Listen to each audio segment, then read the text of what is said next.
I recently stumbled across a question on Reddit that got me thinking. It was on a subreddit for college students, and the poster asked the question, how many of you actually do the reading? Morbid curiosity sort of drew me to the comment section, but what I found will not surprise you. Most of the commenters said they don't read, and in fact, very few of them said that it had an impact on their performance in the class. At most, what they admitted that if you wanted to do really well in the class, you should read. But if you're okay with just doing okay, then you probably don't need to read. I think the most engaged of the responses admitted to skimming the reading from time to time. But there were comments that ranged from sort of railing against the costs of textbooks to faculty use of readings in the course. And all in all, it reminded me of what college students in general might see as the value of reading, what purpose it serves. It reminded me of the importance of one of the things that we're teaching to our students, which is the ability to teach yourself. I can't think of the number of times when I've had to teach myself something important, whether it's home repair or understanding social issues or global politics or finance. I have to seek out materials, whether they're articles or books or podcasts or videos on YouTube on how to do all sorts of things or how to understand all manner of issues. And it's important that we help remind our students that there are times that we assign readings and we expect that students are doing some of the learning on their own, that they're coming to class with a different perspective than they had before they did the reading, and that we get to build from there. And obviously, things differ from class to class, and whether we're working with students in our major versus students outside of our major. But this idea of how do we help students see the value of reading, how do we motivate students to engage with our reading, was the subject of a recent BCTLE Guest Host Session. And my guest today, Dr. Barb Bird, is the director of the Bedi Center for Teaching and Learning Excellence, as well as that session guest host. Our conversation today is on a collaborative annotation tool called Perusal. I had a limited understanding and background with this tool. I had done some research on the tool when COVID first entered the picture back in early 2020, but I had got caught up in all of the other things that keep our attention. And so it was really great to talk to Barb about how this tool is changing the way her students engage with the reading as well as engage with one another.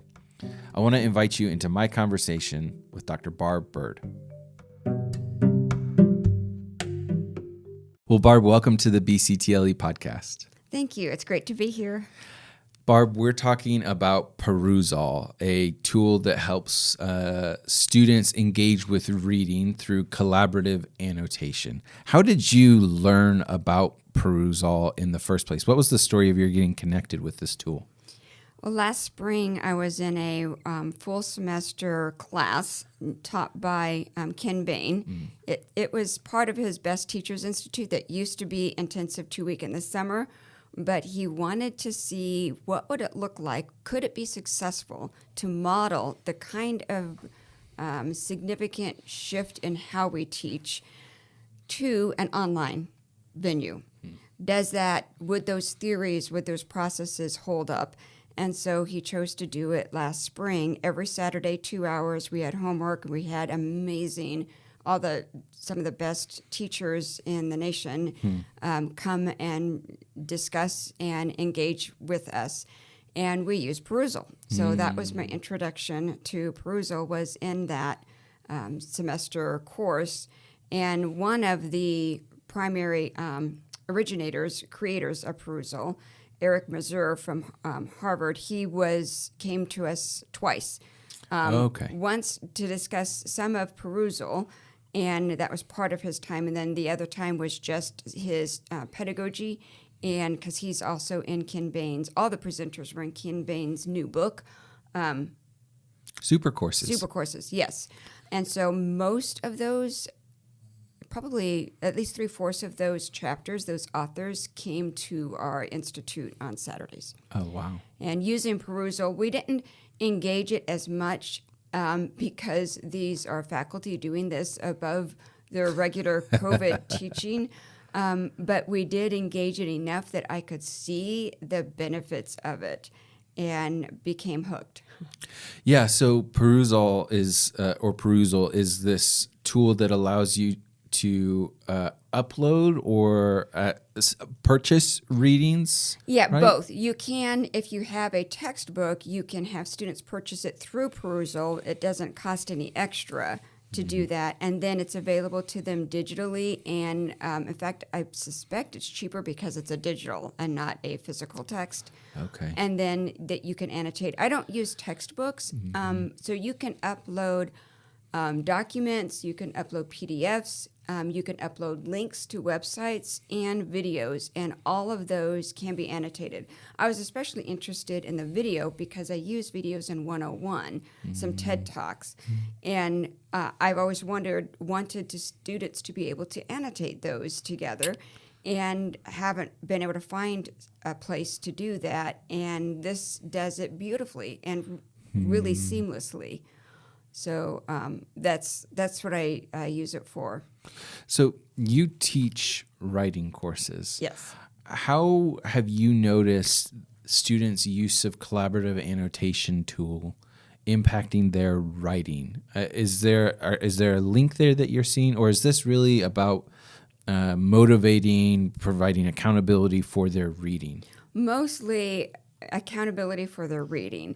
I do see an improvement this semester in their idea development because of having more annotations. It's not so much perusal itself as that affects their development of their ideas, but perusal gets them to do more annotations, and that is what helps their idea development, as well as the huge benefit of perusal over just me collecting them is the collaboration. Right. Is that they can see each other's annotations, and they have this upvote.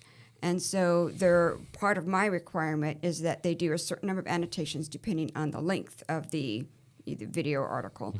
And they have to do 2 upvotes of other classmates.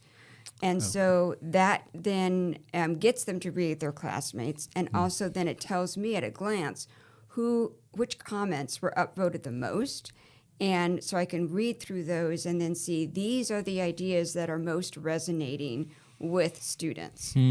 I haven't used it. Also has a feature where you can comment directly to another student. I haven't used that in this class. I may use that feature in 110. But I definitely have seen a significant increase in student engagement in materials, in all materials. Like just the first assignment I do is I've always had students annotate the syllabus. So that way I get their feedback in the very beginning of the semester. These are the things that concern me. This excites me. I don't understand this. Well, this semester, they always do the minimum. But this semester, by seeing each other's comments, there were some good questions that then 3 or 4 students upvoted and said, yeah, I don't understand that one too. Wow. And they were good questions. And so it allowed me to see, okay, this is something that's concerning a lot of students or confusing or whatever. And then I could also see students commenting on things that they're nervous about and that they're excited about. And then they can see what the other students are saying. And so just all the articles that they do way more annotations than they've done before. And one of the reasons why is that they know other peers will see theirs, and they know they have to upvote. So they have to go in to do that voting too. But the other reason is that perusal sends them dings. They'll send them emails saying when it's getting near the due date, don't forget, you have this annotation. And they'll send them a ding if somebody upvotes them. You just had, a comment. And it distinguishes my upvote. So I always upvote as many as I can each assignment so that those students know, and everybody knows, these are the comments that are really well made and contribute to everybody's understanding. So them getting that email reminder, particularly for my students, is really helpful. They need all of those reminders, and so that's a really great added benefit to perusal. Logistically, how do you manage perusal with larger classes? I know that at least one of your courses tends to be slightly smaller in terms of number of students. Do you find that is helpful, or do you find yourself wanting more students engaging? Has the number of students impacted the way that perusal ends up being integrated into the course? The only thing that you have to watch is in larger classes, you do need to, this is one thing I learned at the beginning of the semester, and it came from a student. There were too many comments. I put both my sections together, so I had 19 students. And some of my students were just overwhelmed when they went in near the due date and just saw they couldn't figure out what to comment on. And so I decided to start using the group function in perusal. So it puts them into groups. Oh, interesting. And then they only see the comments in that group. Okay. And that's more manageable for them. So in larger classes, you just say, I want groups of 4, groups of 6. Or groups of 10, whatever, how many you want. Depending on, I would say, upper level classes, you could have more students in a single group than the lower level. But then that really is helpful.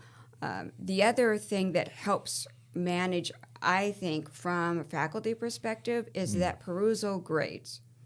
I know that sounds weird. How can you grade the quality of an annotation? But these are brilliant people behind this who are educators. Okay. And so they have, you can see in perusal, they lay out all the pieces that add up to their grade.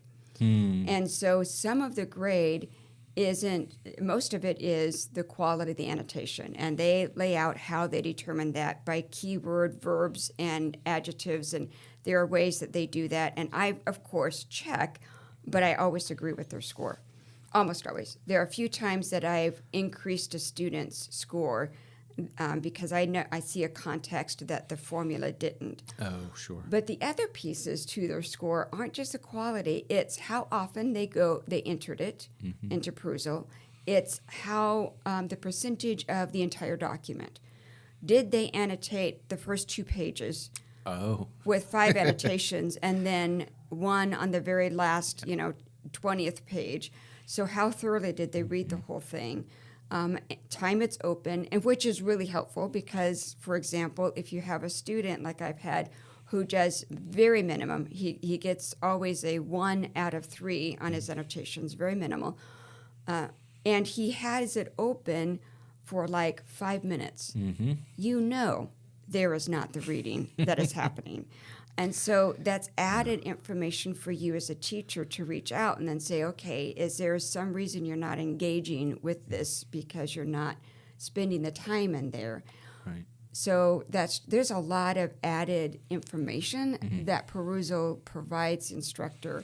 But the big benefit is the grading. You don't have to read every single annotation to get a sense for where each student is. You can look by student and kind of skim through each student to see, okay, this looks like they're right on track. You can look by page and see which comments seem to get the most. There's just a lot of analytics that are helpful. And once you check, and of course I would read every single annotation the first couple of times you use it, but then once you check and you say, perusal really is, I'm agreeing with its scores, then that allows you to do more of the skimming, and which then allows you to engage with students at a different level rather than just assessing. Talk to me about the another logistic question that our listeners might have about the cost of this to faculty or the cost to students. Is this something that is free? Does it integrate into Blackboard? Are students having to go to another site? How does that sort of more housekeeping question, how does that get answered by Perusal? They integrate for free. Everything's free to everybody. Wow. Yeah, even the Blackboard integration. I worked with Deb, and I sent Deb the information. She had a couple questions. She worked directly with them to answer some questions, but I don't know exactly how. Deb knows how now because she's done it for me. But it integrates, which means then that the perusal scores, there's a button that you can choose as a professor. Do you want the scores to automatically immediately integrate into the gradebook, or do you want to wait and push it yourself? I always choose to wait to push in case I want to change a grade. But then it just shows up as a column in Blackboard with that grade. I don't think any of us would be hesitant to make our Blackboard lives a little bit easier, a little bit simpler. That's fantastic. Well, we're going to take a quick break, and when we come back, we're going to talk about how we integrate what we're learning through Perusal into the class sessions themselves. Our new faculty voice this week is Dr. Koert Verhagen. Koert is a visiting assistant professor of philosophy and religion here at Taylor. He's a Taylor grad. He was the assistant director of the Irish Studies program for a time, and he is coming to us at a really important season, I think, here at Taylor. And we get the opportunity, our students get the opportunity to get to know Koert and his passion, not just for philosophy and religion, but for learning and for our students. His office is over in Reed. I'd encourage you to send an email, get to know Koert. I'm excited to introduce you to him here on New Faculty Voices.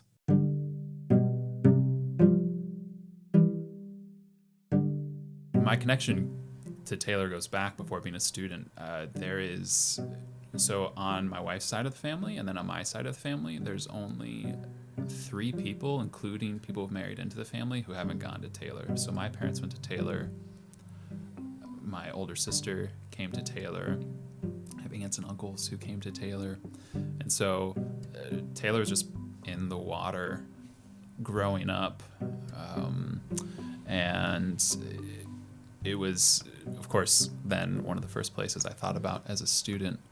And so the attachment to and love for Taylor was almost, innate. But obviously it's grown and it's changed and shifted as I've played these different roles, as a student and then directing or assisting in directing the Irish Studies program for a couple of years, and then now as a faculty member, it kind of keeps growing in the degree of investment and responsibility and love for the institution just takes on different shapes. I think one of the things that makes me most excited about teaching here at Taylor is without being projective. I know what a pivotal role this place, and particularly the faculty, played in my development. And I know that some of that was in the moment. I could feel the way that this place and those people are shaping me, but there were also things that kind of echoed back to me that I didn't even realize were affecting me. They echoed back to me down the line. And so I think personally, firsthand, I'm aware of what a formative time this is, both spiritually and vocationally, and to get to kind of as like a sort of feedback loop, get to give back into that from the faculty side of things. I had such fantastic mentors and examples in my time here and in other institutions I went on to. And so to get to be in that space and have that opportunity is a real gift. One of the things that's really enriching about it is getting to encounter these students where they're at. I was a particular sort of student when I was here at Taylor. I mean, I was a good student, but I was a student who didn't talk a lot in class.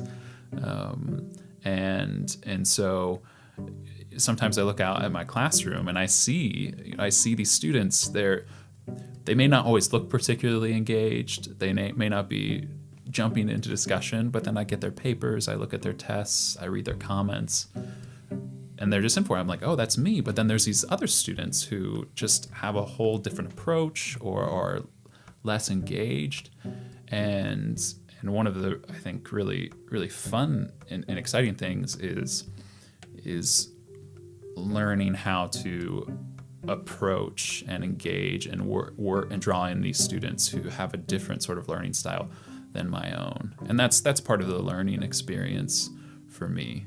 You kind of have your own context, your own way of, how you would do things and how you would want things to be done. But then you get to learn from these students these different styles of learning and engaging, and I get to think about, okay, how do I engage them? I'm not just teaching to myself, I'm teaching to a classroom with students who have different needs. So, Barb, I think anyone listening is sold on perusal in our classes, but I guess I have a couple of questions about how we take what we see and learn from the annotations and how we make use of that in the class, because it seems to me that when collaborative annotations are done well, it's when they show up and influence the conversation in class. Because if if I have a great conversation with a classmate through a collaborative annotation, and then we get to class and we're not able to continue that conversation in person, not able to take it further, because there's only so far that you can go through these collaborative annotations, I feel I would feel let down, I think. Mm-hmm. So how have you worked at creating a transition, a flow from here's what's happening in the annotations, how does that then show up in class? There are two ways that I have used, and I think there are a lot more ways that people who teach upper-level classes or majors-only class would be able to use than what I've done. I only teach freshmen. So one of the ways is that when I look through the annotations, I pick out ideas that have had a lot of upvotes, and I bring that conversation into the class. And we kind of start there. This idea has had a lot of conversation, a lot of people discussing this. Let's talk about this. And then, of course, any that got questions, particularly questions that were upvoted, then certainly take those.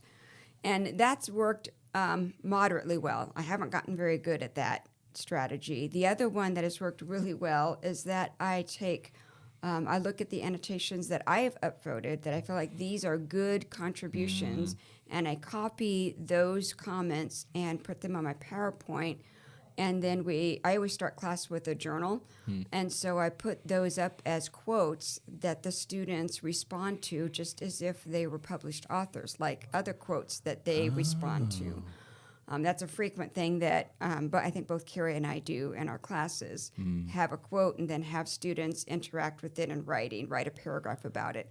And so doing that has been kind of shocking for my students to see their words with their name and quotes up there that other students are responding to. And then those are ones that we share orally together. I chose Zeta's quote, and this is what I took from it, and this is how I responded to it. And that starts a discussion and definitely affirms the power of words, and that each of us have a voice that others can contribute to and learn from. Well, I want to pause there because in my mind I'm thinking about students who are less engaged in class, who are less vocally engaged. They might non-verbally communicate that they're engaged, but the student who is the last one to speak up. Do you find that that this is a positive way of inviting that, or do you find students still sort of resisting participating verbally in class? No, this has been a great way to affirm their voices. I've had a couple students that really verbally and non-verbally did not want to even be seen. I mean, you could see that kind of hunkering down and soft voice and no eye contact at the beginning of the semester. But then after this engagement, hand goes up, and they're really starting to, and physically louder voice when they talk with more confidence as they see other students have upvoted their comments in perusal. What I love about that is that it's not, it isn't necessarily that comment that is upvoted is a right or a wrong answer. I think it makes sense in certain disciplines where you might have more ambiguity, more uncertainty related to the interpretation of something. That here we have voices that typically might not speak up, who are feeling affirmed not in their correctness, but in that they aren't the only ones who have this idea. And if we had just invited that participation verbally in class, Right. they wouldn't have shared that. Right. And so they wouldn't have gotten that affirmation of support of, oh, yeah, I agree. I think that's a really interesting idea. I will say, though, that even though I don't teach classes where there are right answers, Eric Mazur does. He's a physics professor. Okay. And so what he uses perusal for helping students to navigate together what's correct and what's not. So when they're annotating a part of his textbook on some physics principle, and they get to the questions, if somebody has it wrong, then other students will say, no, I think you got that wrong. And then there's other students that say, no, I think he was right. And there's this group. He actually does this in his classes as one of the methods that he taught us. And he, Harvard, he has like 200 student, auditorium kind of classes. And so he told us the story of how when he was younger, first professor, how he realized that his brilliance as a expositor did not equal student learning. And so how do you get students in 200 student auditoriums to discuss, since that active learning is where they learn? Well, he uses the same kind of principle where you gather together and you convince each other. You try to convince your other group mates that your answer is the correct one. And that convincing is that teaching. Right. And he said 90% of the time we go from 40% correct to 90% correct because of that articulation and people listening in the group to what other people are arguing as the right perspective or right answer. I see. On things that do have a right or wrong. Right. On surface tension or whatever it is. And so he uses the same thing in perusal. So in the textbook, in the questions and problem sets that he has, then if a student gives a wrong answer, they know that their peers will be able to correct them, and there'll be a discussion along with, this is why. He always asks that why. So why is that wrong or why is that correct? And answering that in their groups in perusal gets them the right answer. So it sounds like he's prompting them in their annotation to discover the right answer, to convince their classmates. One of the prompts that you mentioned was questions that students might have about the material. Are there other specific prompts that you give your students to sort of guide their annotation? The reason why I ask, Barb, is there's a class in particular that I've sort of toyed with the idea of using collaborative annotations.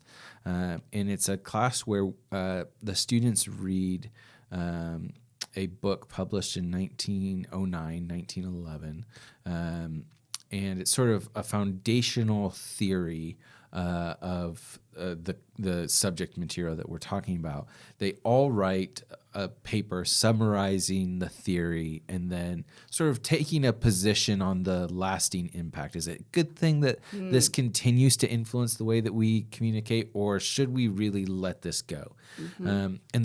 I've tried to find ways of building in good discussion of this text, because for a lot of them, it's the oldest thing other than the Bible that they've ever read. And some of the ideas they struggle to understand, what is this author really saying here?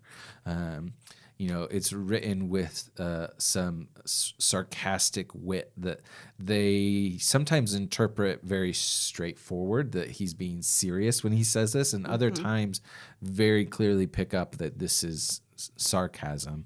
And so I've thought about using perusal here, but I'm just thinking about how would I guide their annotation? What prompts might I consider in a setting like that where I'm not necessarily looking at what's the right answer here, and there are certainly some spaces where I might want them to.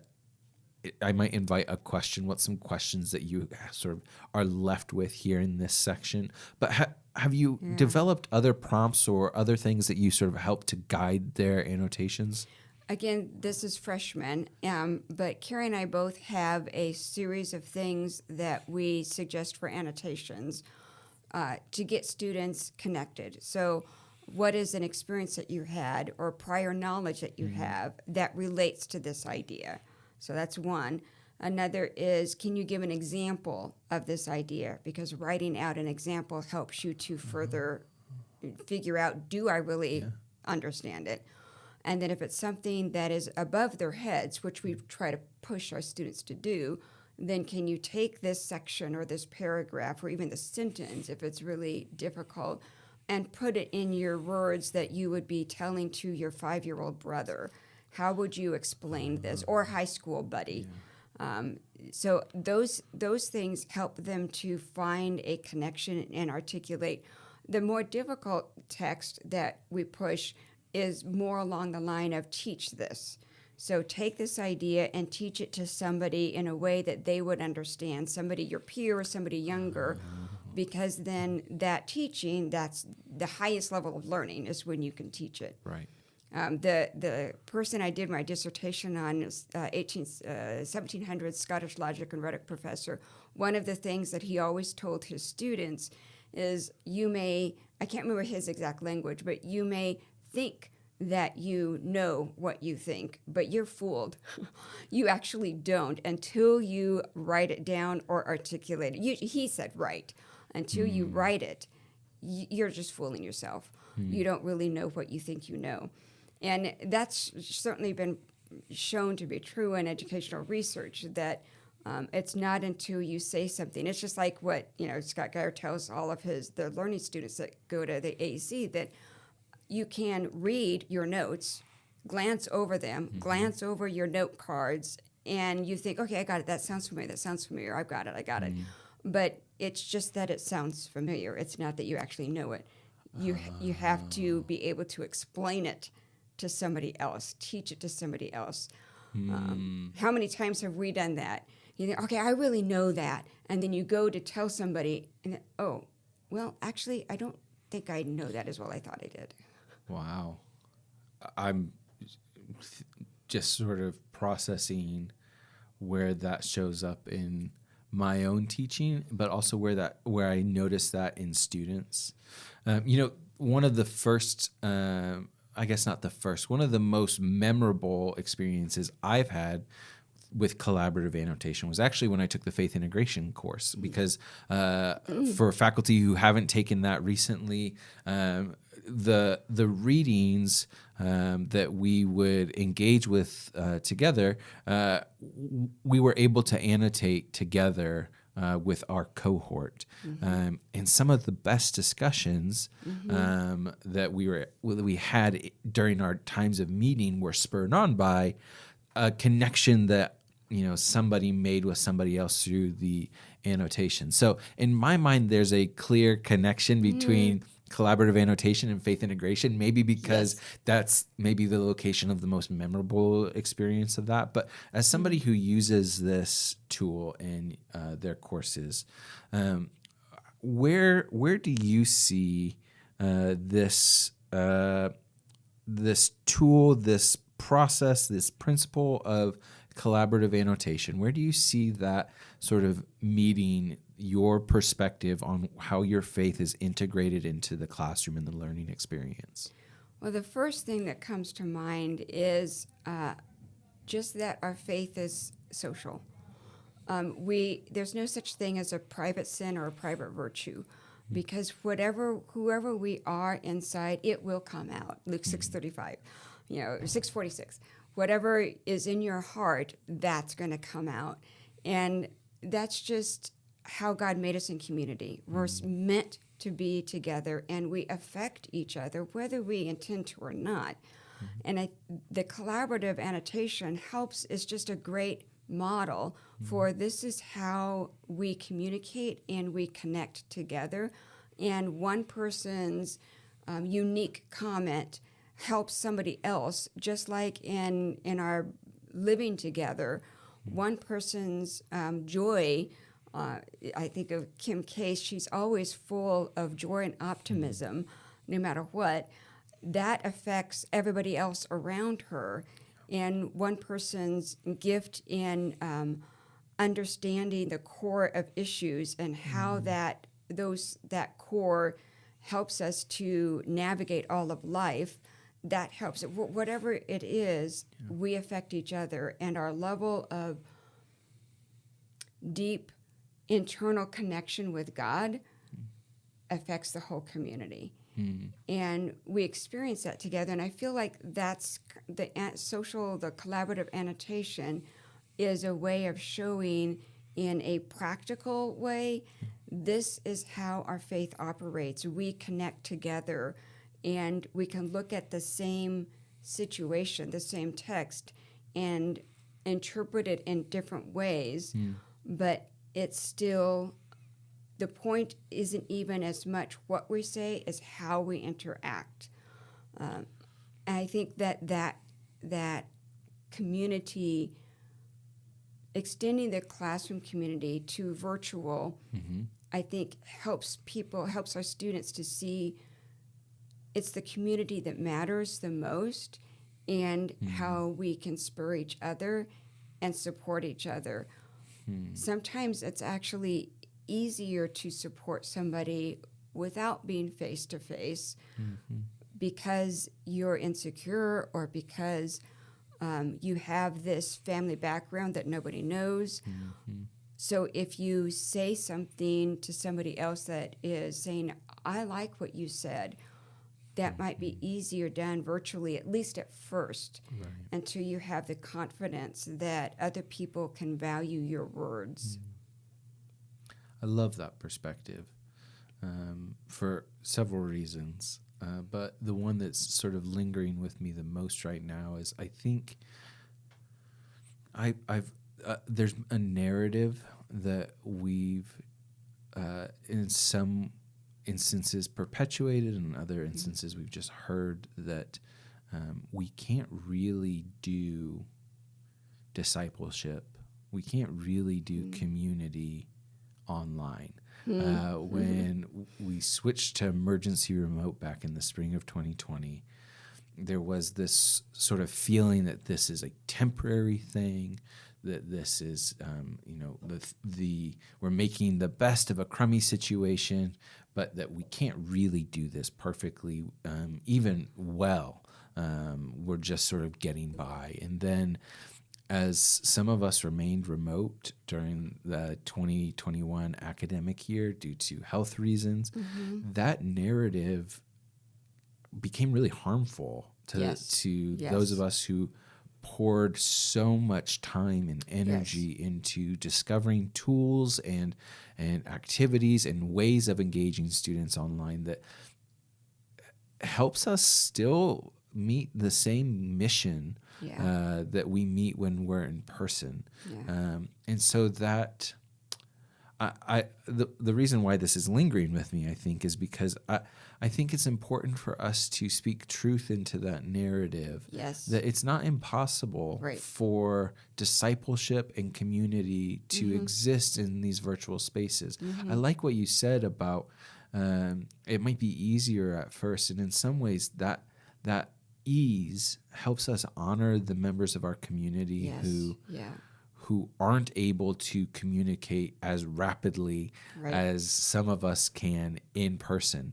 Maybe they need the time and space to process before engaging in class. And if we only privilege the in-person interactions as this is where discipleship or this is where community happens, we're leaving out members of the body. Yeah.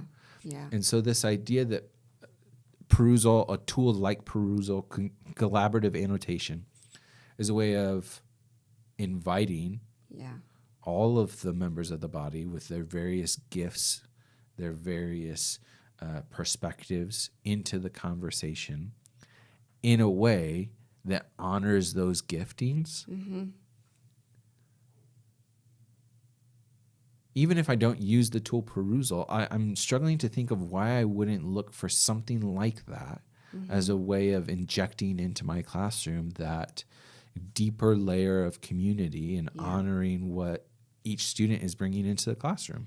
Yeah, I agree. I think that the virtual way of connecting, there can be, if it's structured and approached well, even a deeper level of whole person understanding and connection than face-to-face. If you're face-to-face and you've got history that is forefront in your mind, you're going to put up this barrier, this wall. Even though you may be physically next to somebody, there may be a wall there. I've seen that more this semester than any other semester because most of my students have significant life issues, some of which I have never encountered at all, not even close. And so they cannot physically in class have that connection because there's too much vulnerability. But virtually, they can make comments, they can make connections, and it's safe there. And then the virtual allows them to have more confidence in the class, but it actually starts in the virtual space. And I know that in our online classes, the professors do integrate their faith with what they're doing. And of course, everything can be improved. And I know some want to improve in that area, face-to-face as well as online. But there's a unique way of seeing students more fully, more holistically, virtually, than we do face-to-face. So the whole person is still a core value of who we are and how we operate. And it can be done at least as well, if not better, online, especially for some of our students. Right. You know, this conversation is an ongoing conversation. It's not going to end. We've heard from our new president and provost-elect this a need to be willing to try different things, to explore new avenues, and the experiences that we all have gained through the emergency remote switch and through COVID teaching, I think are helpful in getting us to think about the ways in which we privilege what we've always done. But and there's value in the way that we've done what we've done. But that there might be unrealized value, especially for a segment of our student population in the new, in the digital, in the virtual. Barb, thanks so much for being a part of the conversation today. Thank you, Timothy.